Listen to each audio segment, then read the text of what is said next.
Welcome to Since Rookie Season, Well, the summer before. a heated rivalry fan companion podcast where your hosts, Amanda, Lau, and Lauren, break down the episodes from the Crave Canada television series, the Game Changers novels, and various media surrounding this fan phenomenon.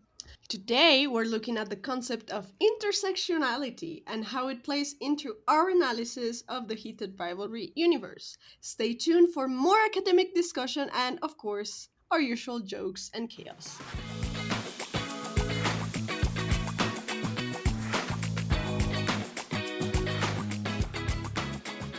Hi, Since Rookie Season. This is Haley. Pronouns are she, her. I am a big fan of our beloved heated rivalry, and I am also a psychotherapist, and I have a master's degree in women's and gender studies. So in my academic studies and my professional experience, I learned that intersectionality is essential in our critical analyses and also just our mindfulness of human experiences. In the case of heated rivalry, both the book and the show, I think it's important to remember that queer stories and queer people are not one-dimensional because no person is one-dimensional. People have racial and ethnic identities, cultural backgrounds, gender and sexual identities. We speak many languages. We play different roles in our families, in our relationships, in our communities. We have different values, desires, passions, love languages, and all of these things can be transnational and cross borders and oceans. Just to name a few, so hence the need for intersectional analysis. Yes, many books and TV shows are, I guess, quote-unquote make-believe, and they might not always fully encapsulate real-life experiences, and sometimes people just want to be transported to make-believe, and that can be okay. At the same time, this type of storytelling can really intimately reflect real human experiences, and all of our human experiences are intersectional, some more than others.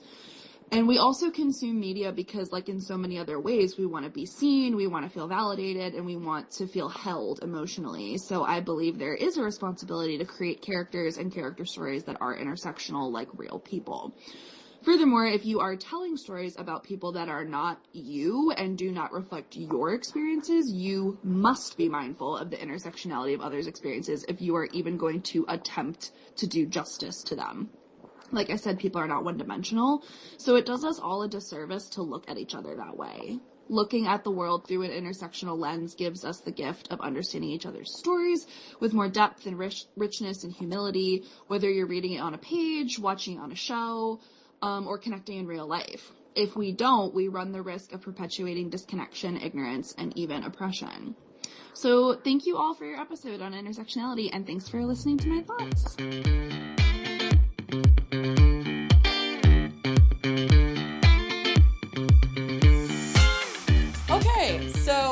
That was Haley, my best friend. Thank you so much for sending in a voice memo. I know I kind of poked you to do it, but she is like one of the smartest people I've ever met in my entire life. And like, I love her. Anyways, we thought that was a really great way to frame our conversation on intersectionality. So we wanted to start our episode off with that, but we're going to get into all of the good stuff about intersectionality and heated rivalry starting right now. I think that this was a really great, concise way to frame this discussion that we're gonna have. I think this was really beautifully said. Haley is so smart and cool. Shout out to Haley for this. I love her, miss her, and Lauren, I hope you tell her that. Or if she's listening, hi Haley. That was She's awesome. listening. She's listening. I think that was just like really insightful and really well said. And I know that we are probably going to use a lot of jargon in this episode, and so this helps to hopefully clarify some of that and put in perspective why intersectionality is important and how it applies in a real world framework. And so I just thought that was a really, really great thing to say. And so I'm glad that we're putting it up here at the top. And yeah, thank you. I know at the end of last episode, we said that we would be doing racism this week, but we're kind of doing racism adjacent. We're doing Are we doing racism? Are we doing a racism? I hope we're not. Uh-oh. We're not doing racism. We are covering racism in heated rivalry, but actually we're covering intersectionality in heated rivalry. And there's no guests today. It is the OG crew. Amanda's back with us. Yeah, very sorry about missing last week. I had something come up. I haven't even listened to y'all's discussion yet, and I need to throw my voice notes in there.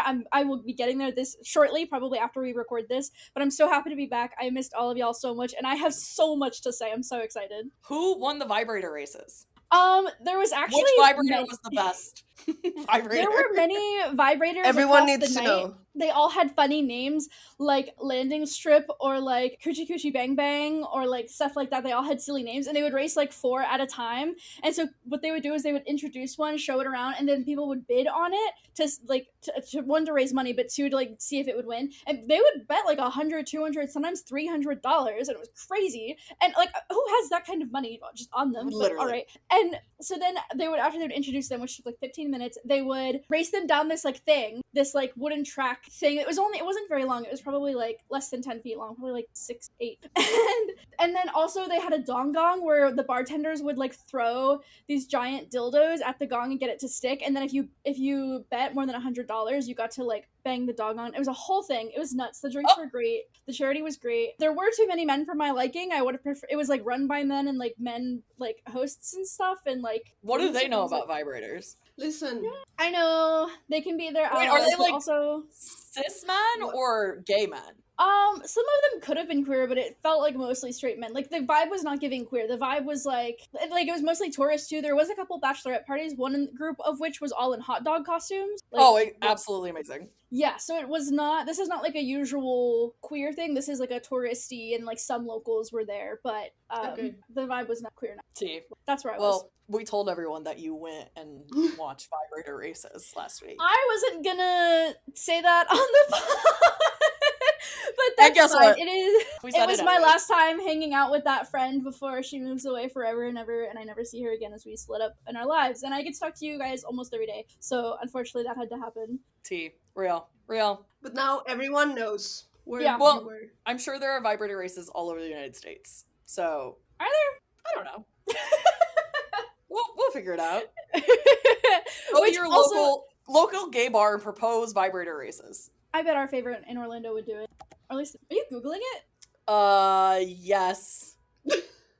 They are. There is a vibrator racing championship in Tampa. Oh. And they are, it looks like kind of all over Florida, which is crazy. Anyways, never heard before I moved here. Don't look up where Amanda lives. That's weird. No, that's weird. I didn't say the name of the place or what or where, so. Anyway, while we're also yapping at the top, I have some things I want to say. Amanda has had a week.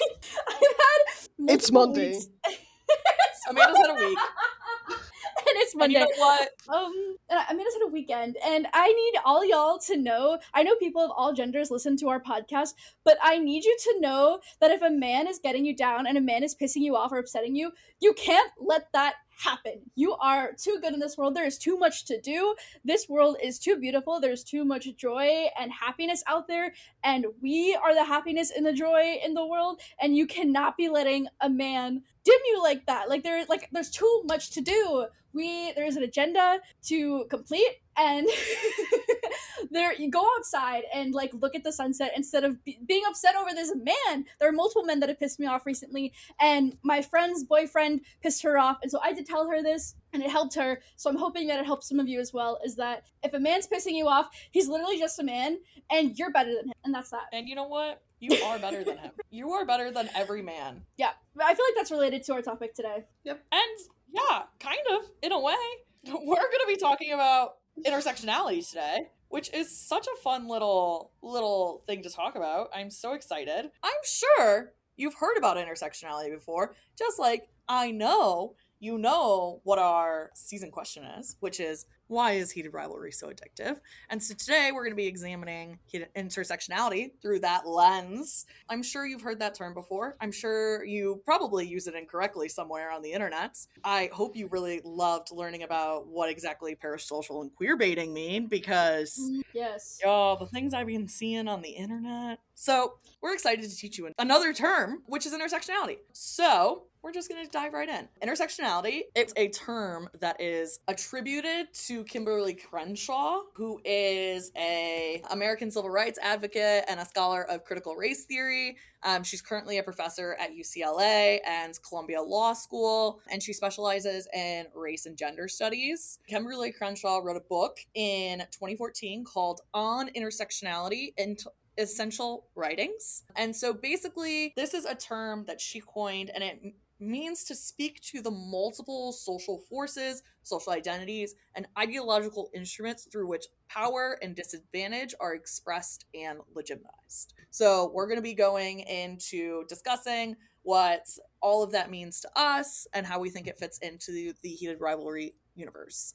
I would like to clarify that intersectionality does not subscribe to the ideas of the oppression Olympics, which is another term that we see all over on social media, which is when bringing up like people who are oppressed or identities that are oppressed or othered in some way, shape, or form, somebody will often jump in and be like, well, because I have this various other oppressed identity, I'm more oppressed than you are. Yeah, this is not a math problem of who has more apples. This is a tool to understand how the system oppresses differently according to context and identity and situation of many factors.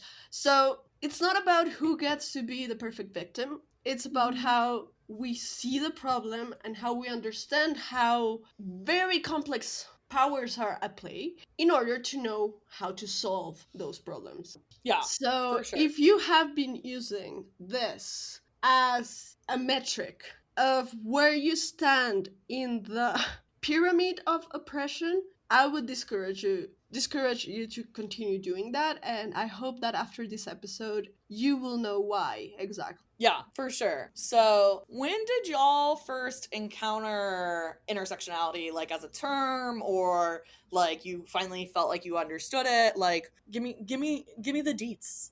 I can go first if you want. I feel like I kind of knew the concept before. I knew the whole word. Like I remember being in AP Human Geography, which was like when I started arguing with my family about politics, but specifically about the wage gap, and how race was interacting with that, with the gendered component of the wage gap, because we have the gendered wage gap for sure, but then when you divide it or look at it further by race and how that shifts things and puts different things into perspective, I think that was when I first kind of conceptualized it. And then definitely as I got into my sociology classes, like even first of all intro to sociology freshman college, but further into my sociology degree, and even further into my environmental studies degree, that came up as well, talking environmental justice and the interrelation between environmental issues and other identities and like societal impacts, especially because marginalized identities or marginalized groups are further impacted by environmental issues, and that is further compounded. And like, but yeah, that was just kind of how I came across it, was through my classes, but definitely first through in high school. Yeah, for sure. So what is interesting about these terms is that I believe that many people have the experience of being introduced to the concept without the name for the term before. So I think for me the first like experience where I became conscious of something like intersectionality was while learning about former Black Panther women who criticized the movement for its treatment of women and their discourse that said that we first need to fix racial issues before we get into gender, as well as when I started learning about how complex the concept of woman is, and when I got into gender theory. When I first heard this term was during my master's when I was in Boston, because I think it was like not as common in the Colombian academia before I graduated from my undergrad. So I heard it for the first time in class in Boston, and it was this Francophone women writers seminar, and we were focusing on Black women. So it was super interesting to finally have like a theory and a term and like a tool to tackle in my analysis what I already had seen without having like words to express it.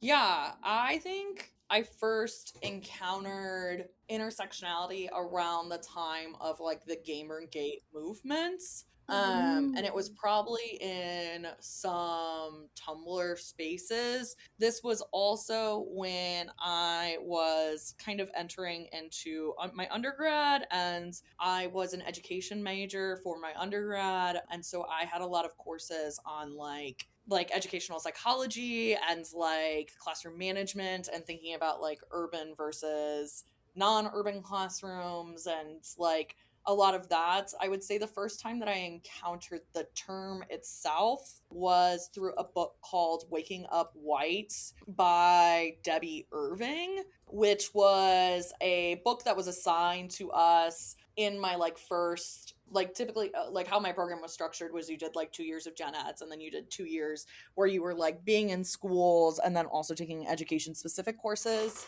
And so my professor at IU, really just lovely professor, like who I credit a lot of my growth in like these kind of ideas to. She assigned that book for our class because our class was like basically all white people. I think there were like 3 people of color, maybe. And it was to get us to like start contending with white fragility as soon as we like got into schools, because we were working in Indianapolis public schools where the students were mostly students of color or black and brown students, and you know like had very different social, physical, emotional experiences than a largely white classroom of early 20 somethings. And so it was like the first book that I read that I like interacted with for talking about intersectionality. But I, you know, like further read a lot of other books that I think further kind of cemented this ideal for me. So, a piece of work that I would recommend about intersectionality, if you're looking like very academic, I would say on intersectionality, the essential writings of Kimberly Crenshaw. Like, that is definitely what I would read. If you're looking for something less academic, Hood Feminism, Notes from the Women That a Movement Forgot by Mickey Kendall is one of my favorite books about intersectionality. And I also really like Sister Outsider by Audre Lorde, who is a Black feminist lesbian writer and one of my favorite writers. I love her fiction works, but also that is a really great work as well. And she was really a part of a lot of those movements in the 70s and 80s for like women's rights and especially Black women's rights. Yeah, for me, I think you were talking about that experience teaching. And I think for me, it became really clear, besides like what I was studying, the going from Colombia to the US. I think it's Chimamanda Ngozi Adichie who said that she became more aware of her blackness once she moved to the US. Yeah, she's a big one And too. I am white. I am not black. But I come from a very privileged background here. Yes, I am queer and I am a woman, which in Latin America is a whole thing. But I think when I moved to the US, the fact that my movement within the territory and my permission to stay depended on politics and on the state and on a visa, that really changed the way I perceived my identity and my place in the world. And so that's how I learned that intersectionality is not just about like who you are as an individual, but also where you are situated. Because and we're gonna see that with our characters, like context is everything here, and it would mean different things to be who you are depending on where you are. And for works that I recommend, I have to like, for those who are like really into like let's get hardcore academia lingo, the work of Carol J. Adams is great. The Sexual Politics of Meat is my favorite. It's quite old already, but she has been revising it. So the latest edition has like a new prologue, and she has like been very good at like making sure that her thoughts reflect changes in history and in her own like process of writing. So she does change some of her arguments and add stuff, and I think it's a beautiful way to understand why for people like me there is no way to be a feminist without being a vegan, and there's no way to be a vegan without being a feminist. It's wonderful, it's beautiful, it's super interesting. And for those who are wanting to learn about how to apply this concept, I think Omiseke Natasha Tinsley has this very beautiful book called As Ursulis Mirrors, and it's a whole book about queerness in Haitian Vodou, but it mixes genres, so it has like music and it has academic writing and it has journaling. It analyzes movies like Paris is Burning, it analyzes albums. She talks about different artists like Whitney Houston, like Rihanna. She talks about dominatrix and healing sexual and racist trauma through BDSM. So it's like a huge thing that tackles different ways to use this tool of theory to understand different phenomenons in our society from a queer perspective, which is great. Yeah. Bouncing off of that, and it's something that I'm going to dig into further, is a lot of stuff written by queer feminists, specifically like the Combahee River Collective, which was a Black feminist lesbian socialist organization from Boston in the 70s. Sojourner Truth's Ain't I a Woman speech is really huge here. That is what a lot of feminism, I feel, is rooted off of. Bell Hooks writes a lot about this, and really Bell Hooks is I read a lot of Bell Hooks, but so did my philosophy major friends. One of my closest friends was a philosophy major, and he said that when he read Bell Hooks, it didn't feel like super academic, but it was like you were able to engage with it and digest it in a really nice way. Because sometimes I feel like when you dig into some of this stuff, it can be a bit harder to process, or there's so many like complex thoughts trying to come through at once, and Bell Hooks does a great job of separating out. I also loved Punks, Bulldaggers, and Welfare Queens, which is an essay by Kathy Cohen, and then Black Lesbian in White America and Other Writings, a collection of essays which like Black lesbianism and really just queer people of color are so huge in this. And if we're ready, I want to kind of talk a little bit about the controversy over intersectionality, both in history and Wait, before we get into that, who introduced you to Punks, Bulldaggers, and Welfare Queens? I do believe that was you, Lauren. We did start talking about this on one of our many late night talks. Our listeners cannot see this, but Lauren was like pulling up a post, like, who introduced you? And you know what?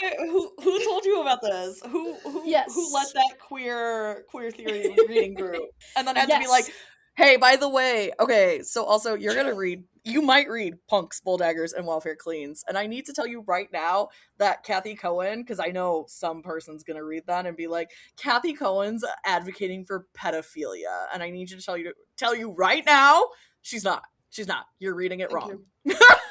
Thank you. But that's a great segue for talking about intersectionality, current politics. Well, yeah, even historically, because I want to give like homage to that and pay homage to that and talk about that, but also talk about the problems that it's facing right now. Which relatedly, I first read a lot of these works in my sociology classes, and now I just am finding out that either sociology classes are being banned as being required for first year students. Intersectionality as a topic is being banned. That's a whole problem. But intersectionality, when it first came out, was very radical. And subsequently, that's why it's so controversial today, is because it wasn't seen as like, oh, you can't both be impacted by this, by both as a woman and Black or color. It has to be one or the other, or like people just could not understand it. This especially came to be in like, the quote-unquote second wave of feminism, if you're familiar, or if not, it's just the wave of feminism from the 70s to 80s that like feminists wanted to come together. But the first wave of feminism, the ones that got women the right to vote, etc., and the all 1800s, they were all white, or all the people that got the credit and fame from that were all white. Whereas when you get to the 70s and 80s, we're out of the civil rights movement. It's like the Black Panthers have been thriving for a while. There are various other movements through these decades. So then when it comes to this next wave of feminist movement to push women further in society for social change, all of a sudden Black feminists want to get involved, and there's no, Black feminists don't want to get involved, like all of a sudden want to get involved. Like right. they were not allowed to be a part of the feminist movements but they have always been involved, because they have always been involved. Like, and like a lot of times, like when we were talking about the right for like women's rights to vote in like the 1900s to 1920s, like Black women were the people who were giving white women the ideas to do that. Oh, no, yeah. That's why I said that white women got the credit for it, and we attribute it to them. But everything that has always been rooted in Black women. I mean, going back to Sojourner Truth's Ain't I a Woman, going back to her speech about that. But the heads started budding in feminist spaces because there was still that racism aspect, and a lot of white feminists hadn't decolonized or factored in that racial component, that they were still very internally racist, and particularly in queer spaces. And some of the works I recommended a few minutes ago have this Black lesbian lens, because these essays that I've read, these Black lesbians, I feel like they're not getting heard in white spaces, or it's either you can't be Black and you can't be a lesbian and you can't be a woman. Like, it was this whole combination of things that they were like, okay, feminists are only on women, or feminists are, you're only on whatever. Like, people, there was a struggle to combine all of these ideas, which is what bore intersectionality. And so fast forward to today, it's still controversial because, I mean, at the root of it all, the people in power, i.e. cishet white men, don't want non-cishet white men to be in power. And I think that recognizing intersectionality and understanding it would give people power. So that's why it's being banned. They call it critical race theory for whatever, which, like, critical race theory is a separate thing that, like, isn't bad. It's just a very high level of academics that, like, that's a separate thing. But it's very controversial right now. They don't want Black women to have power. They don't want people of color to have power ever at all. And so that's the kind of the controversy now, is that, like, classes that I couldn't take some classes in my undergraduate career because my university literally, like, either fired under mysterious circumstances the teacher, i.e. the teacher got so uncomfortable with everything they had to leave. The classes were determined to be, like, antithetical to the state's laws. Like, there was a bunch of stuff I couldn't take some classes, and then the classes that I was taking, the teachers had to be like, there was a bunch of rules, and it became really, really political, and it impacted parts of my education where we were like, we're literally talking about these systems of oppression, and these are the implications of it, and the actual practices of it. Like, this is how it goes from the institution to the people. And it was so highlighting of the stuff that we were reading and learning about to actually have that happen to us. Now, it sucked, but I get to talk to people about that and be like, hey, so actually intersectionality is a real thing, and I just watched them, like, be so shitty about it and totally discredit a bunch of work that my professors had done, or we couldn't read some articles, we couldn't read a bunch of books.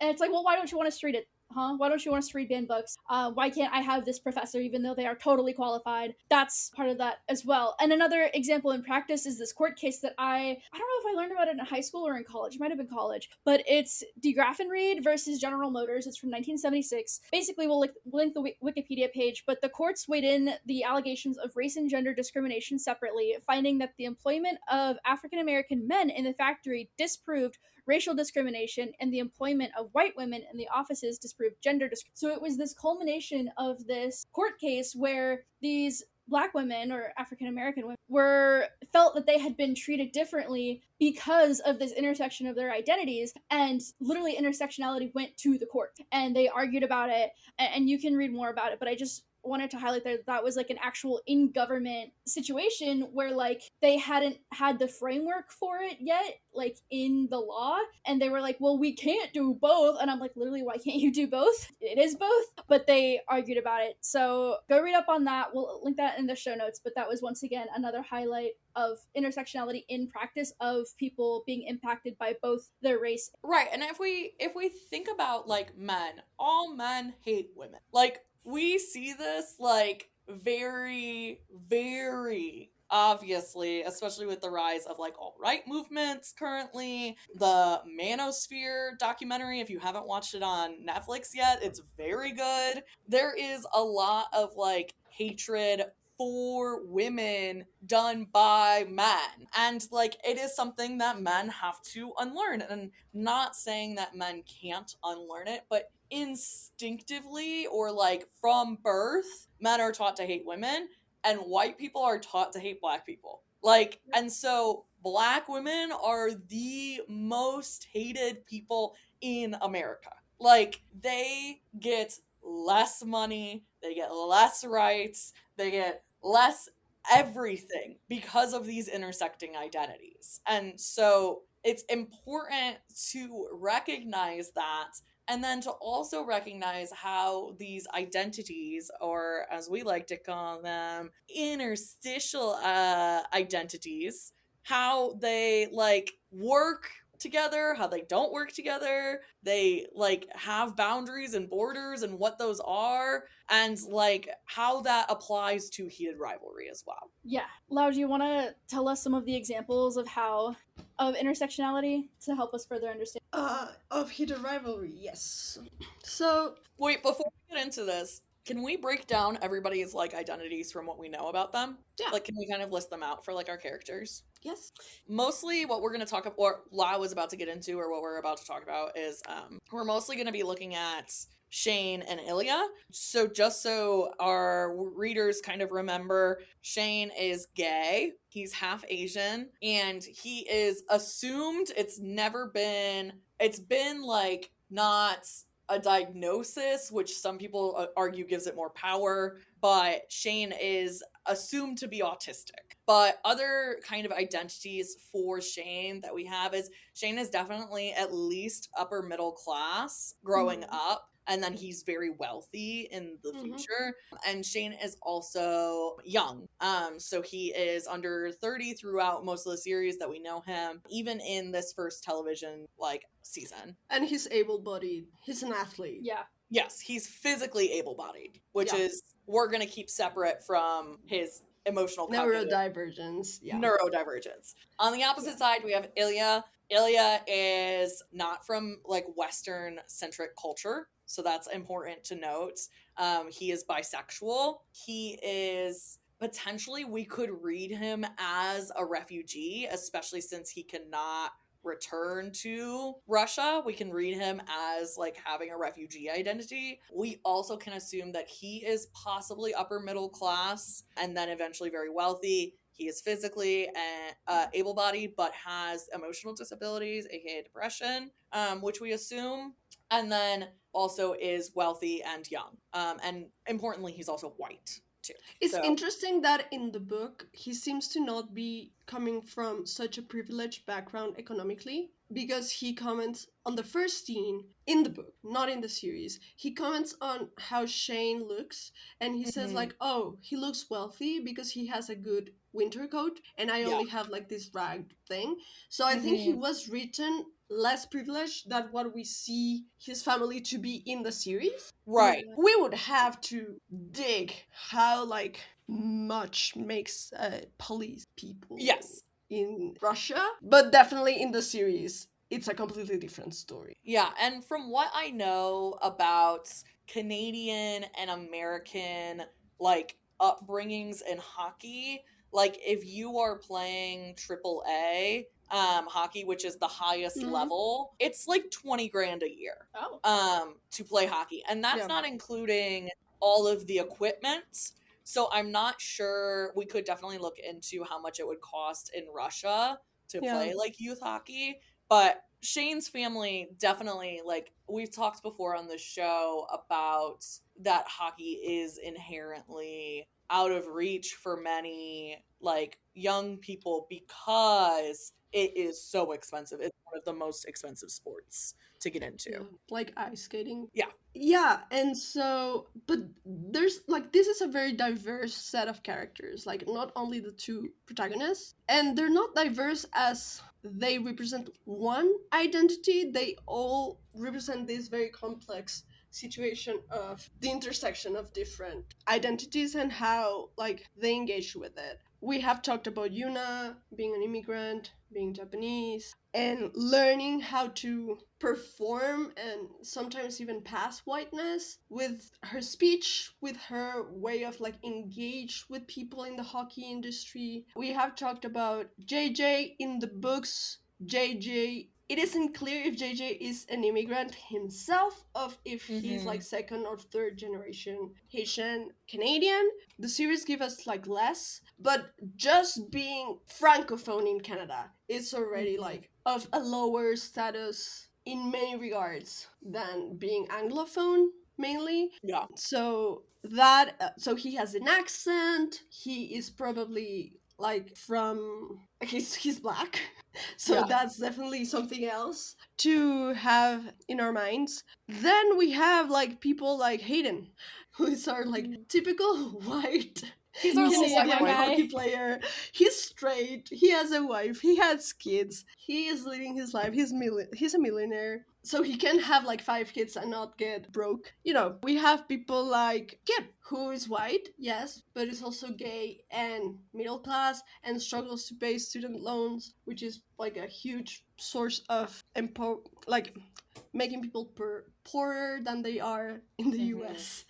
Yeah. You have Scott, who, yes, he's a millionaire now. He was on a scholarship before and he's an orphan. So that Yeah. also plays like, how was your family dynamic growing up? Like, Shane has this family of two parents that love each other, that stay together, loving each other, not just stay together for the sake of it. So he has a very safe space at home. And Yeah. a lot of our characters don't have that. Ilya definitely doesn't have that. He has a family with history of suicide, a brother with an addiction. Yeah. So there's a lot on that cocktail of identity for many of our characters. We get less info on Rose and Svetlana, but still, like, it is very interesting to me that Svetlana was cast as a woman of color. I love it in the series because definitely the Svetlana that we get in the books has like less depth Yeah, than what we've seen. she's like the blonde white Russian, like she's the Selling Melania fancy Trump. cars. Yeah. Like yeah.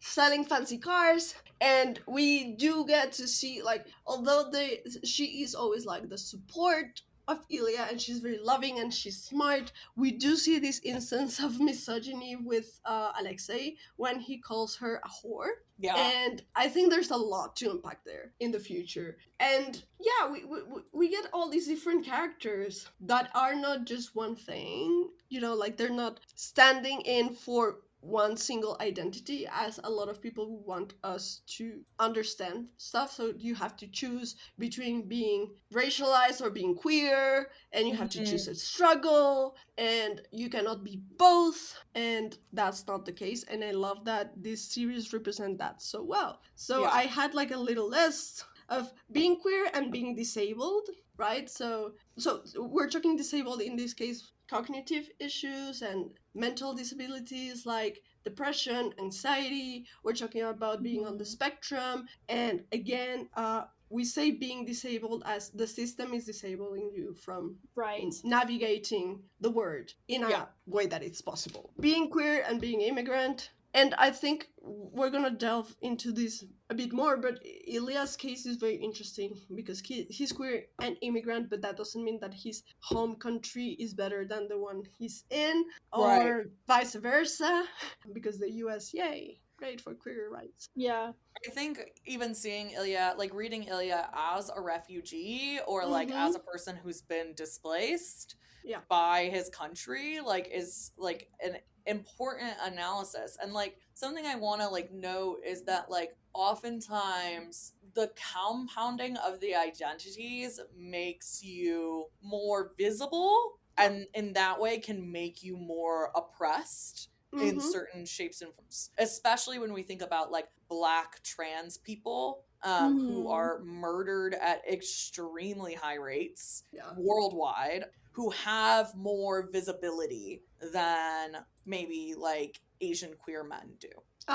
And for example, like, yeah, and I was like thinking about one of the things that I love that this series does, because yes, sometimes like this compound of things does make you more visible, and then you have like this thing where because of that visible part you get read in a very specific way. Yes. So Shane is read firstly as Asian Canadian and not as gay, because that's less visible, right? And so the series is genius in that by casting Svetlana as a racialized woman, it gives us in this first season 3 women of color that are very different from each other. We have Maria, we have Svetlana, and we have Elena, right? And we can even see Yuna too. And Yuna, of course.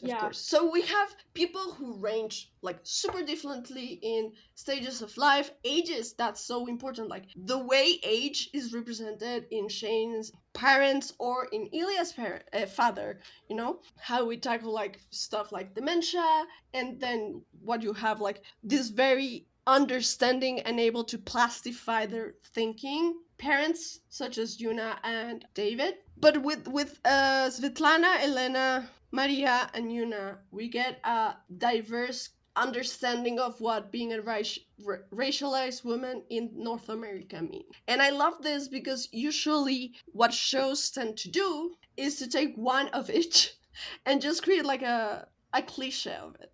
And like here, tokenization. Like, yeah, I love when you start watching a TV show and there is one black character and they're also gay and then uh-huh, they're also disabled, and you're like, oh, so you just said we can't have disabled people, we can't have black people, we uh-huh, can't have queer uh-huh. people.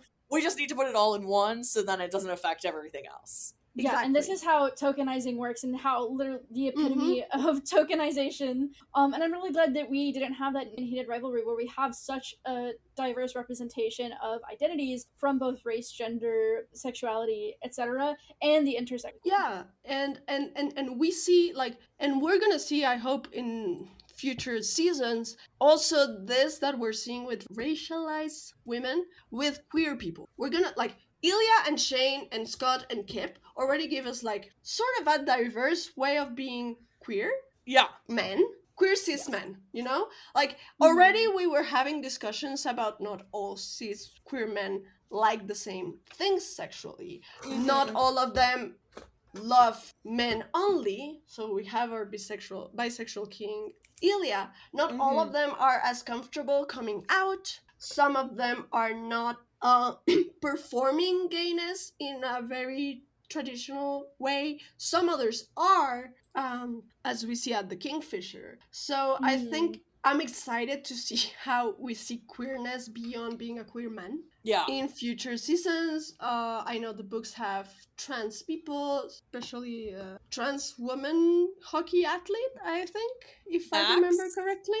I think Is so, it yeah. Max? I believe that's correct. In the long game. So I hope they keep the good work, because this is really a really good piece of art to understand the complexities of intersectionality and how we understand people, how people engage with their identity and the oppressions they face, and how they are read by society. Because this is not only like how I perceive myself, is how others perceive me, and how Yeah. that affect the way they treat me, and Exactly. And how much access I have to rights and privilege and all. yeah, and I think it also, I mean, I think a lot of the anxiety that Shane has about coming out is because he is both Asian and queer, Yeah, you of know, course. and he already knows that he, like any other like player of color in the National Hockey League, experiences some kind of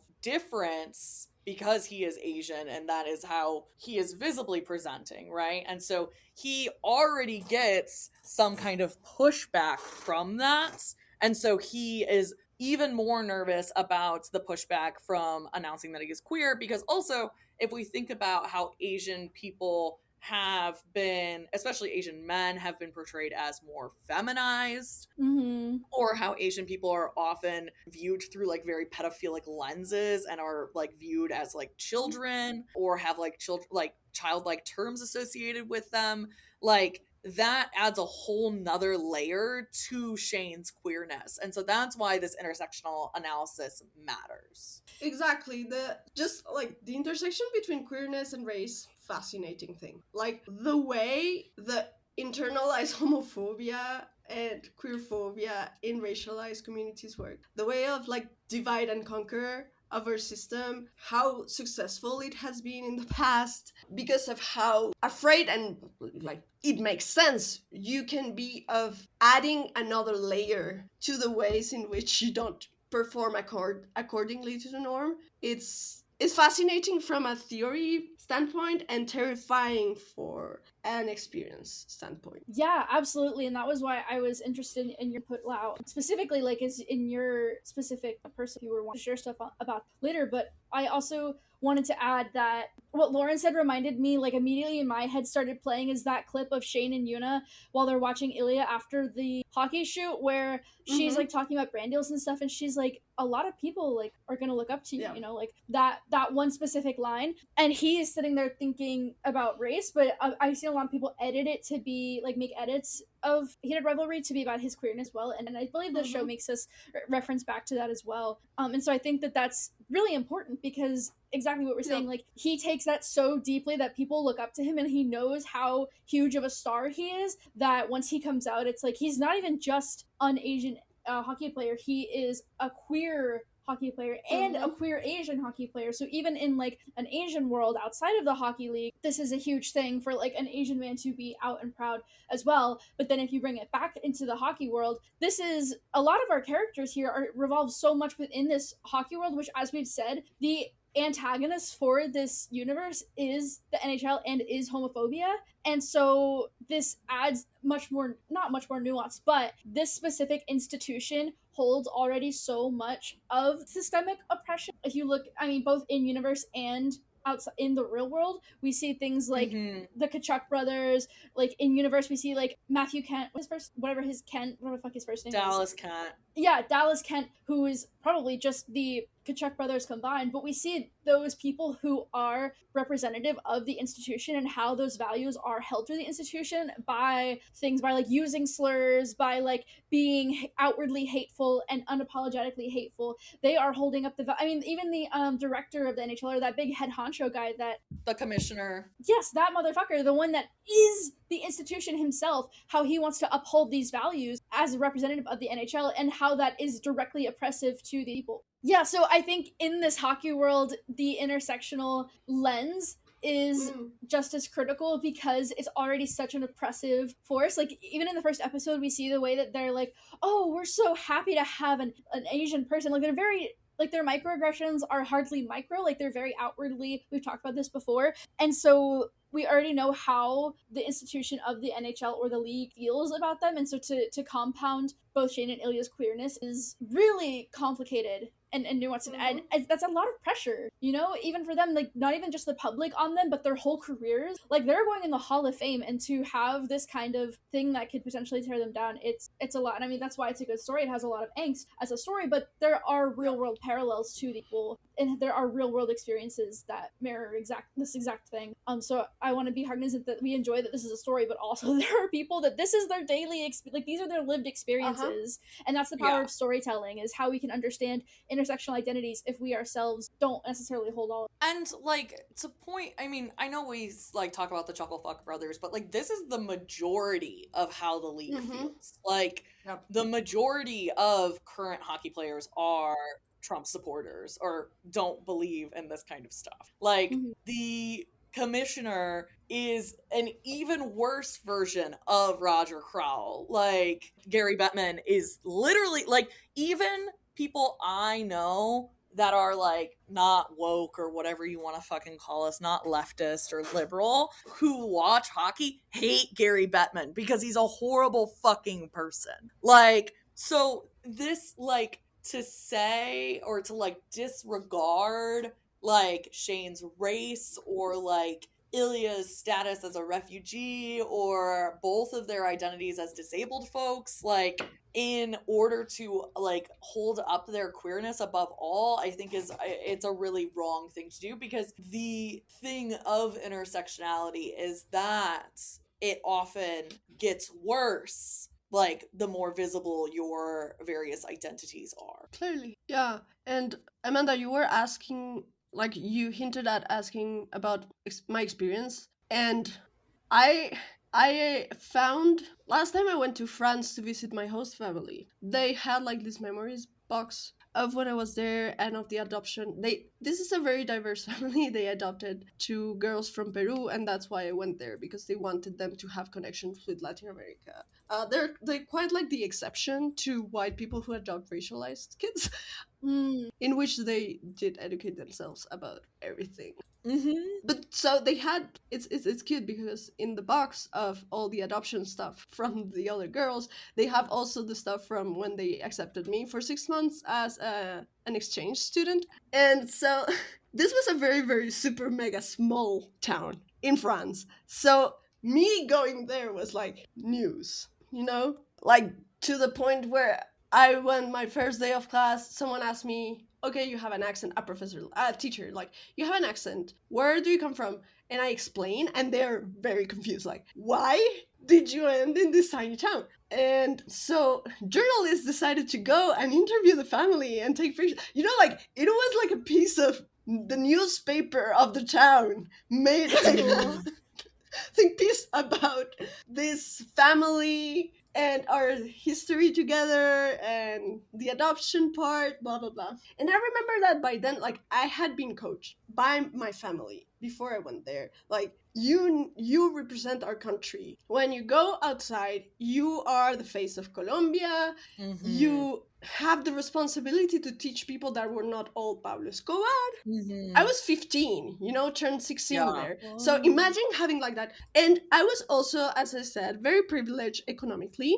I am from Bogota. And so my idea of what the violence was, I was not completely shielded from it because my father is a journalist. So we did receive threats and stuff like that when I was little. But I was very privileged for the Right. norm. So in my mind was like, it's so crazy that they think that Colombia is such an insecure country. Like, why is this in all the blacklist for exchange students beyond Bogota? And we have like such beauty. And I had drank like the whole propaganda of biodiversity and the beauty of my country. I had no idea that this was a colonial way of presenting, like the oppressed trying to sell their value to Mhm. the oppressor. And so when I was reading that interview, I was so ashamed, like the last time I went there, because I was like, why am I saying stuff? Yeah. Like, my country is so peaceful. The worst I've seen is a dead bird on the street, stuff like that. Like, I was a Yeah. teenager.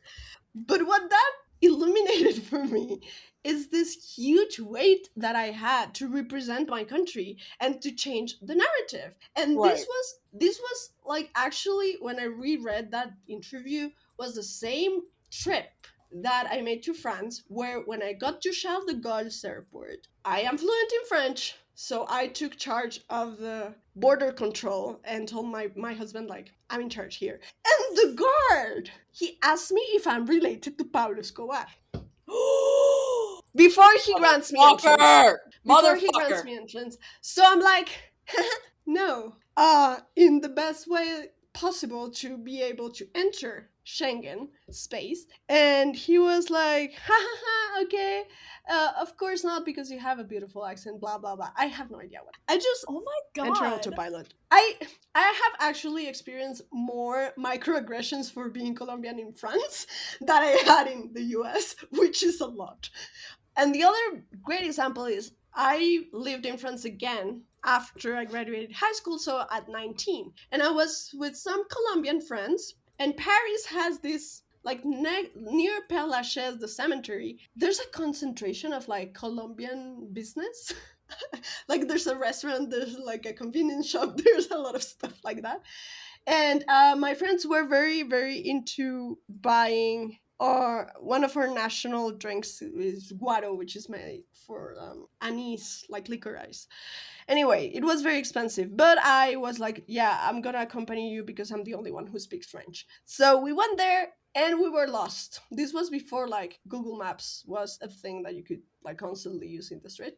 And so we enter a tabac, so like this small like bar where you buy cigarettes. It's a very normal thing in France. And I asked for directions, and the guy thought I was French, or at least European, because I guess my French was good. And he was like, oui, mademoiselle, but be very careful with those Colombians. Because I asked for the Colombian store. They are very dangerous people. And I looked at him and I say in Spanish, very indignant, in my best, like, Sofia Vergara impression, like, yo soy colombiana, hijo de puta. And left. So I was like, I definitely, France is the place where I experience more the visibility and visibility of things. Like, Mhm. I can sometimes pass for French if I don't speak for too long.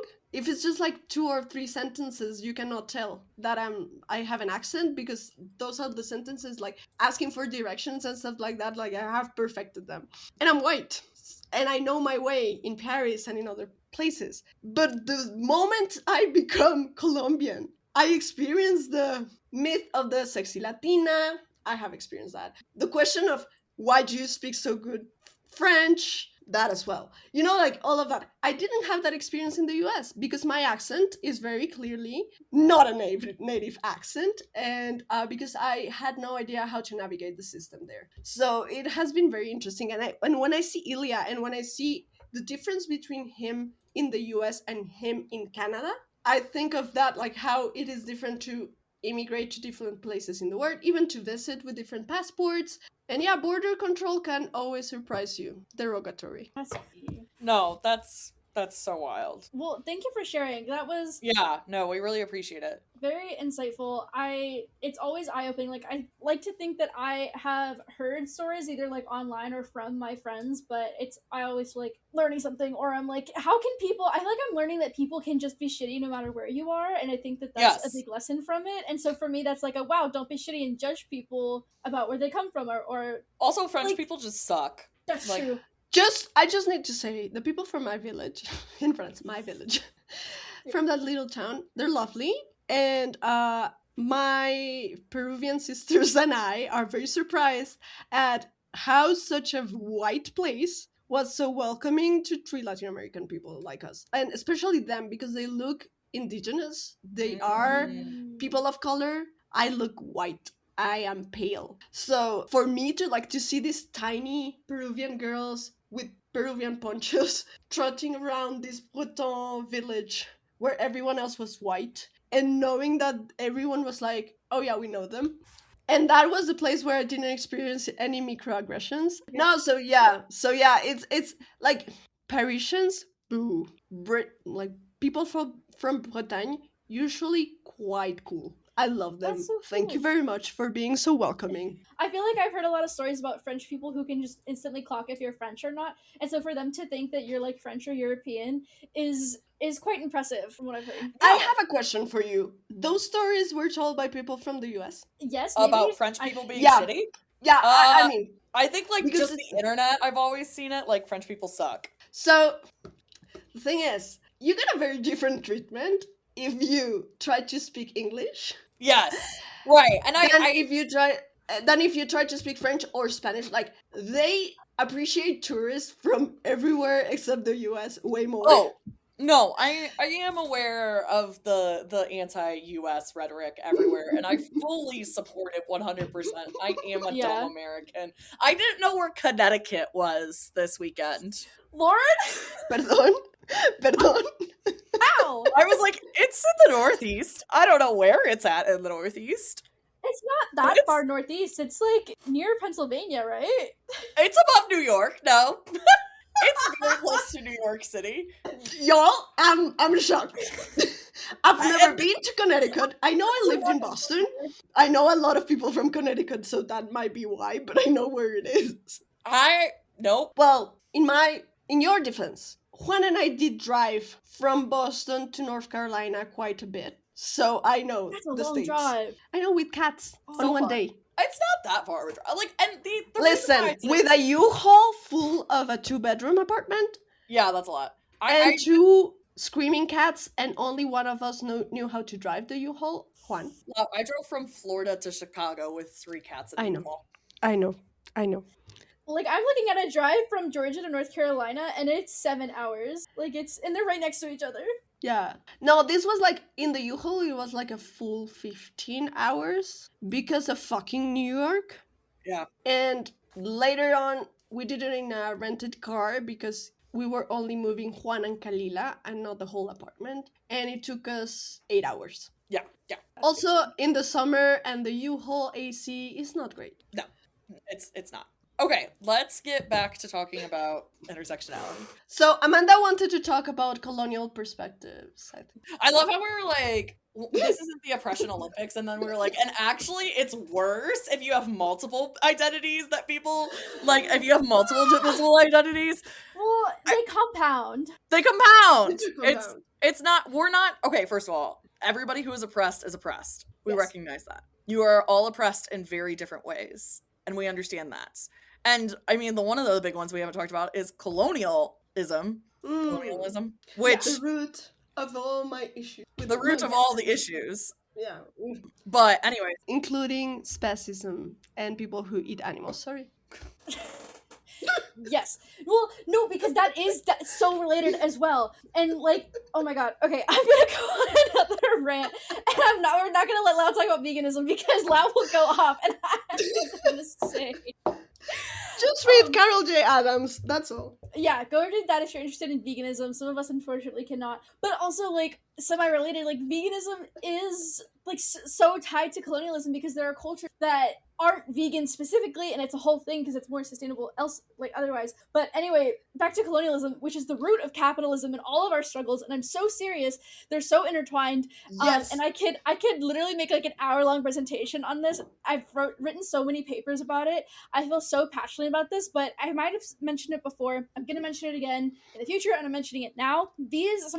Most of these identities that we've talked about are, especially as Lauren mentioned with Iliad, a Western perspective. These are like specifically like Western Europe and North American, very specific white cultured identities. There are other cultures outside of these that have varied identities both in gender and sexuality. I mean, indigenous communities, different Asian communities, Pacific Islander communities, so many other cultures have different perspectives on one, intersectionality, but also the identities themselves. And I think that that's very something to put into perspective is that you need to decolonize your sense of identity, also decolonize your sense of time, which I have a very great book recommendation if you're interested about decolonizing your sense of time. I took this class called Native American Philosophy, and that disproportionately shifted my worldview, like absolutely blew my mind.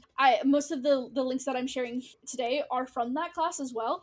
But decolonize your sense of identity because like this, it's just rooted in whiteness, and identities change so much over time and space and places, and that's something important as well. Like even our idea of womanhood has changed in the past 100 years, but even spanning hundreds of years or decades, or even just trends from like 5 years to 5 years to 5 years, our ideas of gender and sexuality and various other identities and family and ability, it all changes over so much time. And so I think recognizing that can help expand your view if you're struggling with some of the things that we're talking about, or explaining this to friends and family or people that you know that struggle with this, trying to explain that everything shifts with time and that nothing is stagnant and identity is never stagnant.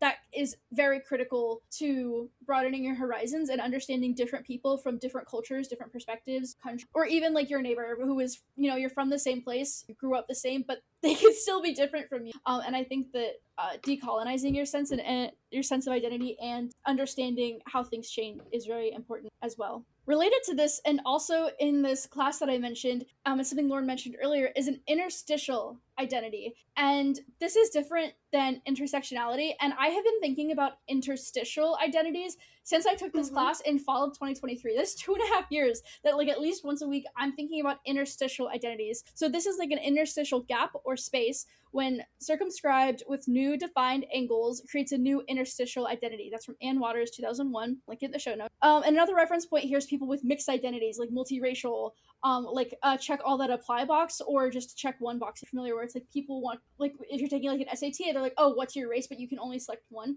People need to select multiple, and that's relevant here. It's not one or another. It's both combined to facilitate a new identity in this gap. This is also where I love to reiterate my hate for dichotomies. I just hate something being one or the other. There's always another third space or third or more, both, neither, secret third thing, gray space. I will never say it's just two things because it's always more than that. But interstitial identity is more like being a member of multiple groups in the same category, whereas intersectionality is the intersection of multiple groups. So interstitial would be like having multiple cultures, multiple races, whereas intersectionality can be gender and race. It's where they meet in the middle. It's the intersection, if that helps. Interstitial as a gap between lines, whereas intersectional as two perpendicular lines meeting. I have further readings on this if you're interested and about decolonizing your time. But this is just something I've been thinking about, and I think Shane highlights this really well as an interstitial identity. We've said before about being Asian and gay, but also Asian Canadian and Asian hockey player, and it's these ideas of where he like can kind of like shift between some of them, where he can. I mean, if Rachel Reed wrote him better, or who said that? Right, like more into his Asianness versus more into his Canadianness. Excuse me. Or like even better, Ilya, how he can shift into his Russianness, but also I've seen some headcanons where he shifts more into his Bostonness, which also Shane picks up his Boston slang, and then he's walking around calling things wicked, and everyone's like, where the fuck do you start saying wicked from? That's a ditch. But I hope that makes sense, and I hope that an interstitial identity is something you can continue to ponder and perceive more in other characters or people in your lives or something else, to kind of understand how they exist in two different worlds, or you yourself might exist in two different worlds, and how that can create a third identity, or like that gap between making that new space. I think that's really important to consider and think about in this intersectionality discussion, and understanding people that have different identities than you. Yeah, and I think that really leads to a good point, and a good closing point that I have about allyship. I was listening to Everyone Deserves Sunshine, which is another Heated Rivalry podcast. And today, their episode that came out on 413 was about advocacy. It's called Advocacy and Breaking Walls. And I thought it was a really good conversation.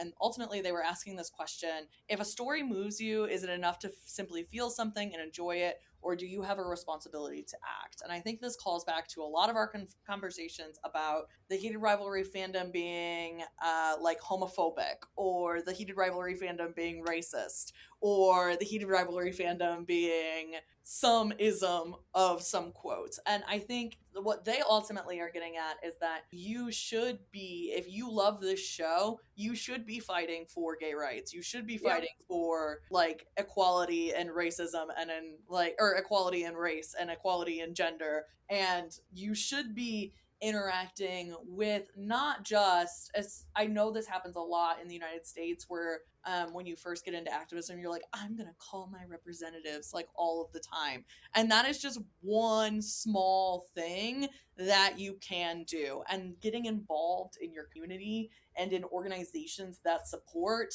the identities that are covered in this show, especially right now, like refugee and immigrant communities or LGBTQ communities, they need the allies, and they need educated allies. So we've just given you a ton of resources that you read through, that you could start teaching yourself. I'm always constantly shocked at like how many people went through 2020 and the George Floyd murders, and the George Floyd murder and the Black Lives Matter movement that happened in 2020 in America, and didn't do the reading like after that. Like, just Yeah. went back to brunch and like didn't do all of the work. I'm telling you, there is still time to do the work. Now is the time to do the work. You need to start educating yourself, and we've just given you a ton of resources that, guess what, are probably free somewhere on the internet, and you can access and, you know, get into, because you need to do the work and you need to be an educated ally. Because I've always said that uneducated allies are almost as bad as the people who oppose the movement that we're doing. Yeah. Yeah, I have a quote that I think it's a good way to add to your closing and to all of the things we have said, from a book that I did not recommend, but now I'm recommending: Queer Freedom, Black Sovereignty by, I always remember just, Anna Maureen Lara. I always remember just last. So this is from her chapter on war. She also does work on voodoo and queerness and eco-criticism. So Lara says, I constrain my body land or my water memories in the presence of certain others. I worry about being too much, too intense, too big, too much. This worry exists because the internalization of colonization, believing that I am in excess, that my queer black existence is beyond what Christian colonial capitalism needs, that I am the unnecessary appendage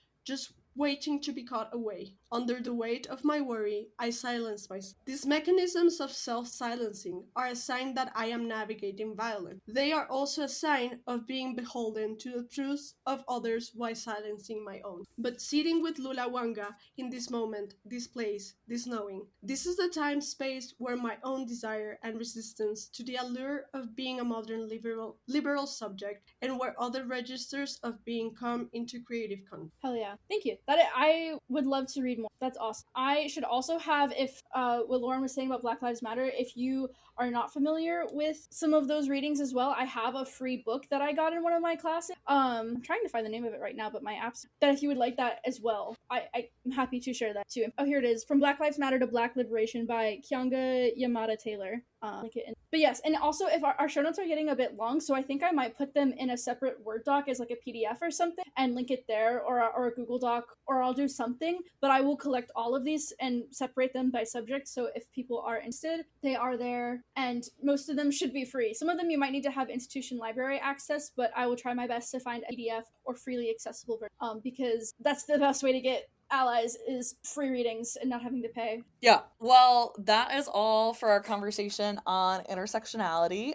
We will see you all next week with a new special guest, and we will be actually covering racism this time. So we're gonna do a racism, guys. You excited? Actually, we don't have an episode on May 1st. Our episode on race is on May 8th. Oh, okay, so, well, this was a great conversation. I always love talking with you all. It's almost like we should have a podcast or something.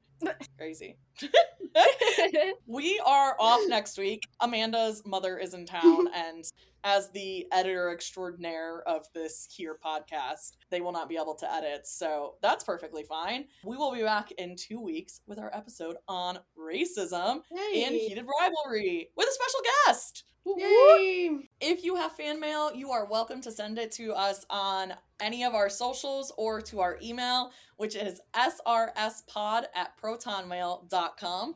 Also, please rate and subscribe to our podcast. Rate us 5 stars because we're the best. And follow us on all of our socials. We're on Twitter or X or whatever we're calling that platform now, Threads, and Instagram. Yippee! All right, we will see you loonies next time. Amazing.